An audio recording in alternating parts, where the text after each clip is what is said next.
ఈరోజు మాజీ ఎమ్మెల్యే రాచమల్లు ప్రసాద్ రెడ్డి గారు ఒక మీడియా సోదరుల మీద ఒక ప్రెస్ మీట్ పెట్టడం జరిగింది. రాచమల్లు ప్రసాద్ రెడ్డి గారు గత 5 సంవత్సరాలు అధికార పార్టీలో ఉండి ఎంతో మంది విలేకరులను, జర్నలిస్టులను నానా మాటలని వాళ్ళ మనోభావాలు దెబ్బతినేటట్టు మాట్లాడడం అది మీకే చెల్లు. ఒక గడపలో ఫస్ట్ స్టార్టింగ్ రోజుల్లో మీ గురించి ఏదో ఒక ఛానల్లో క్రైమ్ రిపోర్టు ఛానల్లో రాస్తే ఆ రిపోర్టర్ను ఏమని మాట్లాడారు? బూటుగాలతో అన్నారు. అది ఒక ఉదాహరణకు. ఇంకొక మీడియా మిత్రుని వాళ్ళు ఏదో రాసినాడనేసి నీ దగ్గర ఉన్నటువంటి అనుచరులతో ఇష్టం వచ్చినట్టు మీడియా సోదరులను దుర్భాషలాడించినావు. నువ్వు చేస్తూ మీడియా సోదరులకు ఈరోజు మేమేదో బెదిరించినట్టు నువ్వు కట్టుకథలు చెప్తున్నావు. నీ మాటలు ప్రసాద్ రెడ్డి గారు, మీరు గతంలో ఒక విలేకరిని బెదిరియడం చేయడము చాలా వినరాని మాటలు కూడా నీ బామర్ది అసలు ఆ విలేకరి ఊరేసుకోవాలి. ఆ మాటలు విన్నాడు. ఎందుకంటే అతను అంత నీచంగా మాట్లాడడము అతనికి అది మీరు కాదా? మీ మనస్సాక్షిని అడగండి. మీ బుద్ధి పుట్టినట్టు మీరు మాట్లాడడము, నోటికి వచ్చినట్టు నాకు వాక్చాతుర్యం ముందు లేదని చెప్పి నోటికి వచ్చినట్టు అబద్ధాలు ఆడడము, అది ప్రజలు ఏమనుకుంటున్నారో ఒకసారి ఆలోచించేయండి. ప్రతి ఒక్క విషయము నా గురించి మాట్లాడము, నా గురించి నేనేదో తప్పుడు పనులు చేస్తాను, నాకు సపోర్ట్ ఇస్తానని గౌరవ ఎమ్మెల్యే గారిని వాళ్ళ తనయుని దీంట్లోకి లాగడము, నోటికి వచ్చినట్టు నిజం చెప్తే నీకేమన్నా ఆ విషయం ఏమన్నా తగ్గుతుందేమో అర్థం కావడం లేదు. నోటికి వచ్చినట్టు అబద్ధాలు చెప్తా అంటావు. ఎందుకు నా మీద నీకు ఇంత 3 సంవత్సరాలు అధికార పార్టీలో ఉన్నప్పుడు 3 సంవత్సరాలు నీతో జరిగింది కదా, నాతోనే ఫైట్ చేసావు కదా, ఏం సాధించినావు నువ్వు? నాతో ఏమి సాధించలేదు. అలాగే నేను ఏదో రిపోర్ట్ ఇచ్చానని చెప్పి చెప్పావు. అవును, నేను ఎస్పీ గారికి రిపోర్ట్ ఇచ్చాను. ఒక ఛానల్, యూట్యూబ్ ఛానల్ అతని మీద.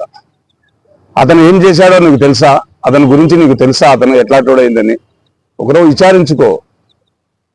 అతను 1% కూడా నిజం లేకోకుండా మా ఫోటోలు పెట్టి మా యొక్క మమ్మల్ని అగౌరవపరిచేదానికి నువ్వు ఆడిస్తున్నావు వాళ్ళను.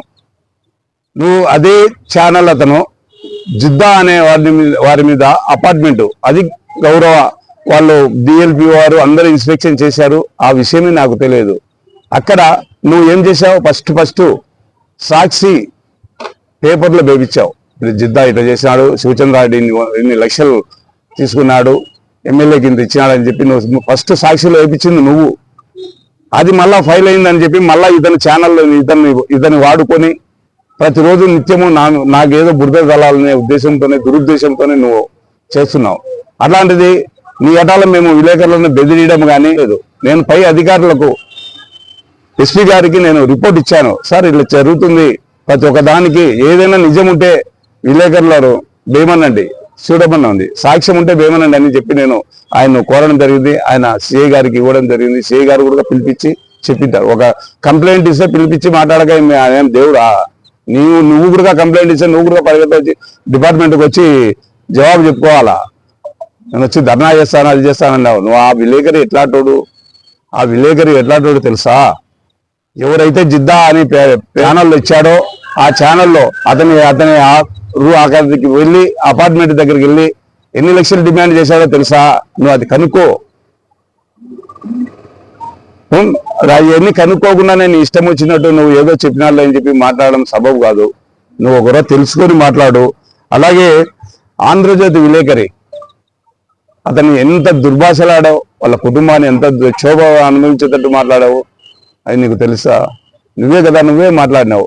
నీ బుద్ధి పుట్టినట్టు నువ్వు మాట్లాడి అధికారం ఉంది లేని ఇష్టానుసారం మాట్లాడడం భావ్యం కాదు. అప్పుడు మళ్ళా ఇప్పుడు మేమేదో విలేకరులను బెదిరిస్తామని చెప్పి మాకు విలేకరులకు ఉన్నటువంటి సంబంధం 30-35 సంవత్సరాల నుండి ఉన్నది. మాకు ఫ్రెండ్షిప్ గా ఏనాడు ఒక విలేకరిగా చూడలేం మేము.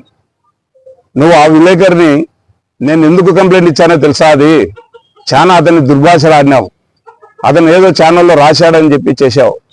నాకు ఏమి అతనికి చాలా తిట్టే నా దగ్గరకు వచ్చి నన్ను ఆశ్రయించాడు. నేను ఏదో నాకు చేతనంత వరకు సహాయం చేశాను. ఇప్పుడు మళ్ళీ నీ దగ్గరికి పిలుచుకున్నావు. గతంలో అతని మీద ఉన్నటువంటి కక్ష సాధింపు చర్యలతో నా మీద రెచ్చగొట్టి అతను ఏదైనా చేస్తావనే భయంతోనే నేను ఎస్పీ గారికి లెటర్ ఇచ్చింది. అతను ఏదైనా చేస్తావని చెప్పి ఇచ్చింది నేను లెటరు. మాజీ ఎమ్మెల్యే రాజమౌళి ప్రసాద్ గారు అది గుర్తుంచుకోండి. అది చేసి మళ్ళా నా మీద నెపం నెట్టాలనే ఉద్దేశం నీవు చేసేటటువంటి దురుద్దేశంతోనే నేను ఈ లెటర్ ఇచ్చింది ఎస్పీ గారికి. గౌరవ ఎస్పీ గారు కానీ ప్రొద్దుటూరు పోలీస్ డిపార్ట్మెంట్ కానీ దీని మీద విచారణ జరిపి ఖచ్చితంగా చర్య తీసుకోవాలని చెప్పి నేను కోరుకుంటున్నాను. ఒకరు ఆత్మహత్య చేసుకోవాలని అనుకున్నాడు. ప్రతిరోజు నెల మామూలు పెట్టుకొని వాళ్ళు చేస్తానటువంటి దందాలు. ఒకటి ఏదైనా అధికార పార్టీలో ఉన్నప్పుడు బుద్ధి పుట్టినట్టు నువ్వు చేయడం ఎంత సబబు అనుకుంటున్నావు? ఎవరే కానీ అనుకుంటున్నామో నేను చెప్తున్నాను, నీతి వాక్యాలు చెప్తున్నా, నా వాక్ చాతుర్యంతో చెప్తున్నాను అని చెప్పి నువ్వు అనుకుంటున్నామో ఆ వాక్ చాతుర్యం అటు పోయి టీ బంకులు కదా అక్కడ అలా పక్కన అడగండి, తెలుస్తుంది ఏం చెప్తున్నారు, ఇది నిజమా అబద్ధమా అనేది. నోటికి వచ్చినట్టు అబద్ధాలు చెప్పడం భావ్యం కాదని చెప్పి నేను అనుకుంటున్నాను. కావున ఇంకొకటి అన్నావు, అమృతానగర్లో ఎవరో మహిళ, ఎవరో కాదు భానుమతి అనే మహిళ, ఆమె ఏం జరిగింది, ఆమె ఒక క్యాస్ట్ గురించి చెప్పావు. ఆ క్యాస్ట్ ఆ సామాజిక వర్గం కాదు రాజమౌళి ప్రసాద్ రెడ్డి గారు, నువ్వు చెప్పేది ఆమె సాలెల్లో అనేది ఒక క్యాస్ట్కు సంబంధించిన ఆమె. నువ్వు ఏదో నన్నావు ఎస్సీ అని మహిళ అని అన్నావు. నువ్వు అవన్నీ తెలుసుకొని నువ్వు ప్రెస్ మీట్ పెట్టి మాట్లాడు. ఏది నోటికి వచ్చినట్టు ఆమెకు జరిగిన అన్యాయం ఏదో నాకు ఇంతవరకు తెలియదు. ఆమెకు వాళ్ళ కొడుకుని ఏదో ఒక ఎంఆర్ఓ గారికి చెప్తే కేసు పెట్టాలా? ఎవరైనా చెప్తే ఎంఆర్ఓ గారే పోలీస్ స్టేషన్కి పోయి అక్కడ ఏం జరిగిందో నాకు తెలియదు, పోయి పోలీస్ స్టేషన్లో కేసు పెట్టాడు. అవన్నీ తెలుసుకోకుండా నీ బుద్ధి పుట్టినట్టు నువ్వు మాట్లాడడం మంచిది కాదని చెప్పి నేను చెప్తున్నాను. మాజీ ఎమ్మెల్యే రాజమౌళి ప్రసాద్ రెడ్డి గారు చూసుకొని ఇప్పటికైనా ఏది నిజము ఏది కథ అనేది ఒక ఆలోచన. గతంలో కూడా నా మీద చాలా ఆరోపణలు చేసినావు. నేను చెప్పిన నువ్వు చెప్పినటువంటి ఆరోపణలకు అన్ని దాంట్లో నేను సమాధానం చెప్పినా. నేను అడిగిన దానికి ఒక్కదానికి కూడా మీరు సమాధానం చెప్పలేకున్నారు. ఎందుకో మరి అర్థం కావడం లేదు. గతంలో ఎన్ని దాంట్లకు నా మీద మీ ఉద్దేశం ఏమంటే, మీడియా సోదరులారా, ఆయన ఉద్దేశం ఏదంటే రాబో స్థానిక సంస్థ ఎన్నికల్లో నన్ను కొత్తపల్లె పంచాయతీలో ప్రజల్లో చెడ్డ పేరు తెప్పించాలా, గౌరవ ఎమ్మెల్యే పెద్ద ఆయన దగ్గర నాకు చెడ్డ పేరు తేవాలని నాకు ఆయన సత్త విధాలా ప్రయత్నిస్తున్నాడు. నేను ఏదైనా చేయడానికి పని చేస్తే కదా నీకు. నేను ఎట్లాంటి నా కొత్తపల్లె గ్రామ పంచాయతీ ప్రజలకు తెలుసు, ప్రొద్దుటూరులో ఉన్నటువంటి ప్రజలకు తెలుసు, ప్రతి ఒక్కరికి తెలుసు నేను ఎట్లాంటి మీరు ఎట్లాంటి. కావున దయ ఉంచి ఈ యొక్క సమస్యకు మీడియా మిత్రులను లాగడం మంచిది కాదని చెప్పి నేను చెప్తున్నాను. ఎందుకంటే నేను ఉడక ఆ యొక్క యూట్యూబ్ ఛానల్ అతను కథ అనేది మీరు ఒకరో గ్రహించండి, పిలిపించి అడగండి నువ్వు ఎట్లాంటి అని. గతంలో నువ్వు ఇప్పుడు కనిపించినాడు ఇతను మంచోడని, గతంలో మంచోడు కాదా? అతను ఎందుకు తిట్టారు? గతంలో జమ్మలమూడి ఏరియాలో అతని పరిస్థితి ఏంది, అతను ఎవరు ఏం చేసినారో అతను ఒకరో గ్రహించండి. అక్కడ ఎవరు ఏమి అతనికి దేహశుద్ధి కూడా చేసినారు జమ్మలమూడిలో. అలాంటి వారిని పోయి జిద్దా అతని దగ్గర కొన్ని లక్షలు డిమాండ్ చేస్తాడా? అది అతను చేసినారా లేక నువ్వేమన్నా పంపించినావా?